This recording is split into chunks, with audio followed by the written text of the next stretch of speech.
lately we've been seeing some behemoths of a case in terms of size when we're talking about weight, height, and everything all together, 2 compartments, modularity, and all the other stuff, right?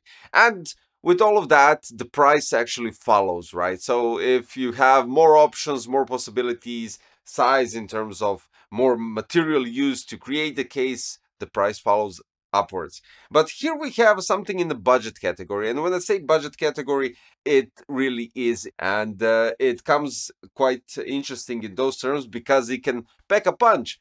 But you do have to be very careful while picking components, because for instance, when I got the case and when I opened it, I saw 3 fans on front and 1 fan at the back. So that means 4 120 addressable RGB, unfortunately not PWM DC connection because it's 3-pin Vento fans. And I thought, okay, we have 3 on front, maybe we can place 360 on top. No, unfortunately there's no space at the top because you can go up to 240 radiator on top. But that didn't stop me of placing 360 because you can place a 360 radiator on front, remove the original fans, place the Levante X for instance, and use 2 out of 3 fans here at the top and just connect everything. Now, I'm just going to skip quickly since I mentioned connection and fans.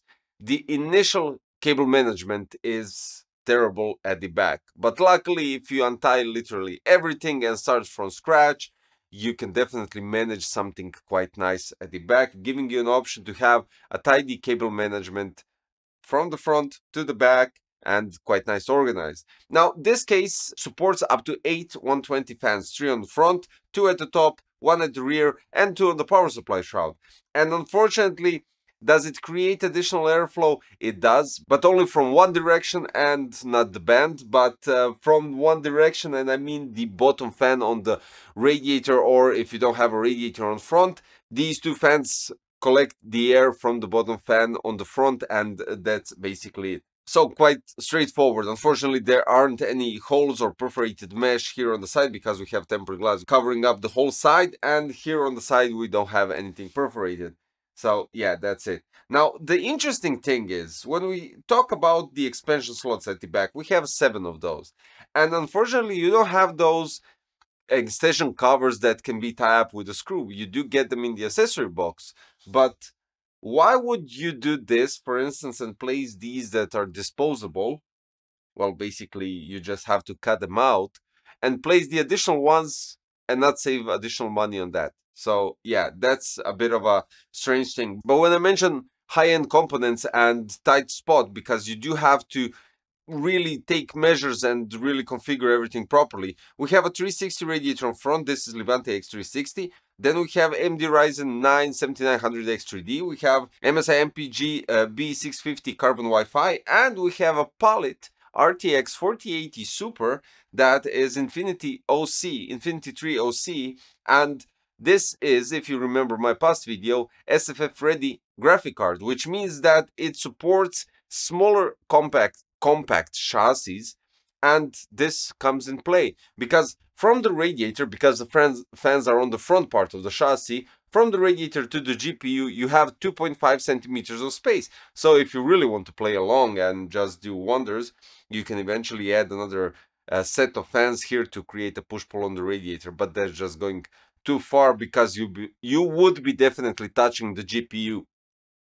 Cable management at the back, it really unfortunately doesn't have that much space, so you have to use loads of zip ties and reorganize everything properly. You do have some space here at the top for EPS or eventually to reorganize the cables running as addressable RGB, PWM and stuff like that.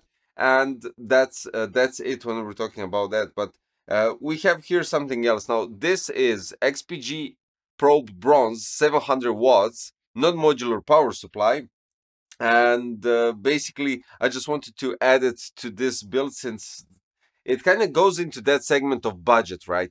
But this isn't a good combination for my components because we're having here a 2-strong GPU that can go minimum at 850, maybe 750, but yeah, that's it. And of course the processor, even though it doesn't have that high TDP, and even though I did run AIDA64 system stability test and nothing happened, but that doesn't mean that nothing will happen for your build. So I would suggest, if you're going with this GPU 4080 Super, go with at least 800, 850 watts just to play safe. I did this just because I wanted to a budget case with a budget power supply, giving you guys some additional ideas when building. We have storage, right? Now, on the side, you can place two 2.5-inch SSDs. At the back side of the motherboard, another two 2.5-inch SSDs. And we have a hard drive cage that can support two 3.5-inch hard drives or two 2.5-inch SSDs.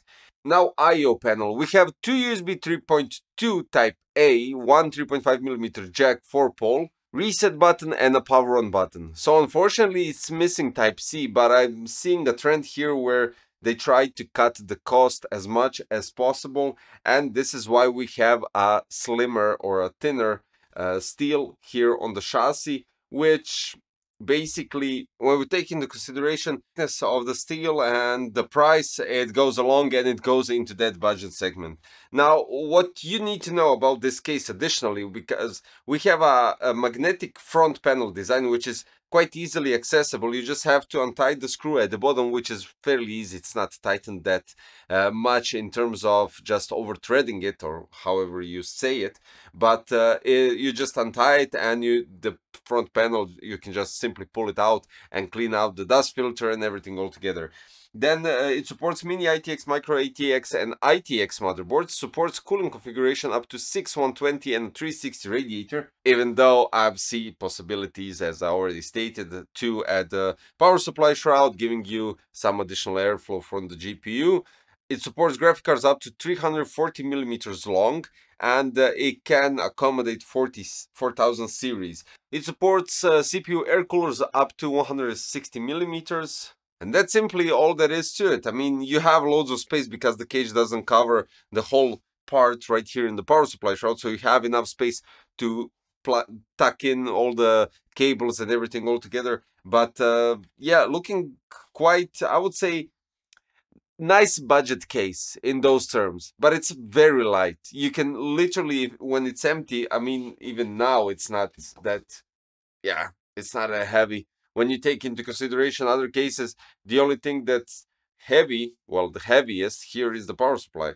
But yeah, that's it when we're talking about the whole design and everything. Top panel cannot be removed, and which is kind of obvious. I mean, logical actually, because we're talking about the budget case, and when we're talking about the budget case, you don't have loads of panels just switching off on, removing them and stuff like that, right? But enough of that, let's go with the benchmarks. AIDA 64 Extreme Edition on the CPU 86 degrees Celsius, clock speed 4750 megahertz, and GPU went up to 72. So that's a bit high in those terms for this GPU. It went up to, I think, 3 degrees higher than usual, but still okay. I can't say anything, still okay. And then we go to Cinebench, where we have these thermals on the CPU most of the time, 9 out of 10, 81 degrees Celsius, and once was 82. And then we also have 8 out of 10, 4975 megahertz clock speed, and 2 times we had 5000 megahertz. And then the benchmarks, right? The score 26,507 and finished at 26,592. Somewhat an average was at 26,450, something like that.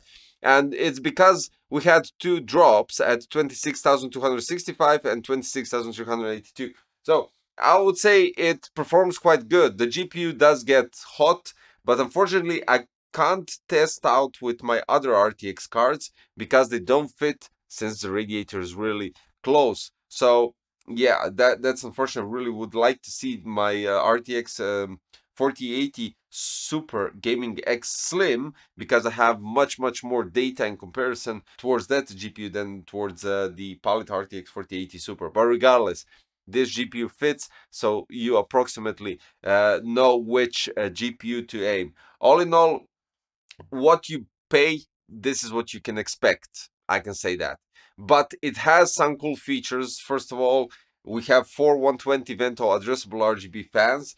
Then we have the magnetic front panel, which is easy removable. 3 dust filters when we're talking about the bottom, front, and top, covering it quite nicely.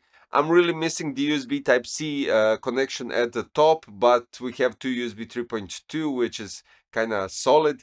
And let's be honest, it performed quite well on the CPU. The GPU is a bit higher, but on the CPU it performed quite well. Loads of storage possibilities. We were talking about 2.5-inch and even 3.5-inch hard drives, even though that segment for the hard drives is kind of regular. But for the SSDs, it's outstanding because, let's be realistic, you can place up to 6 2.5-inch SSDs, and that's good. So all in all, I would say, again, as much as you pay, this is what you're gonna get. The visual design is good. The difference might be also that the plastic doesn't resemble to the color of the steel here on front. And that's basically it. So we had the XPG Probe Bronze 700 watts non-modular power supply. We had Levante X360, which you already seen millions of times. And finally, the star of the show is the XPG Velour Air Plus, which comes with 4120 Vento adjustable RGB DC fans. And yeah, if you like to check it out, or the power supply, the links for everything, oh, and the Levante X as well, the links are in the description below, so you can check everything out. And that'll be all for today, guys. Thanks for watching. Don't forget to subscribe, hit the like button, click the notification bell, and I will see you tomorrow in a new one. Bye bye.